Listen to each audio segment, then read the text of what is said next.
Тәжірибені жалғастырамыз. 684 миллилитр сұйықтықтың 3 миллилитрі буланып кетті. 681 миллилитрі қалды. Қалған сұйықтықты 3 шөлмекке теңдей етіп құйса, әр шөлмекте неше миллилитр сұйықтық бар? Есептің сұрағына жауап беру үшін сұйықтықтың жалпы санын шөлмектердің санына бөлу керек. 681 бөлу 3. Мысалды баған түрінде жазамын.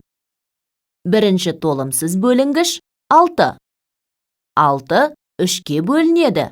Ендеше бөліндінің мәнінде 3 сан болады. Бірінші толымсыз бөлінгіш 6. 6-ны 3-ке бөлемін, тең болады 2. Тексереміз. 2-ні 3-ке көбейтемін, 6 болады. 6 азайту 6 тең 0. 0-ді жазбаймын, 8-ді көшіріп жазамыз. Екінші толымсыз бөлінгіш 8. 8 3-ке қалдықсыз бөлінбейді. Қалдықсыз бөлінетін 8-ге жуық санды іздеп көреміз. Бұл 6 саны. 6-ны 3-ке бөлсек 2. Тексереміз. 2-ні 3-ке көбейтсе 6 болады.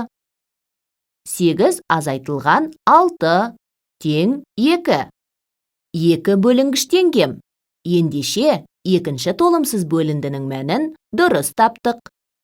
1-ді көшіріп жазамыз. Үшінші толымсыз бөлінгіш 21-ді 3-ке бөлемін, 7 шығады. Тексереміз. 7-ні 3-ке көбейтсе 21. 21-ден 21-ді азайтса 0. Санды толық бөлдік. Мысалдың жауабын оқимын.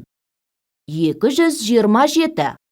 Есептің жауабы әр шөлмекте 227 миллилитр.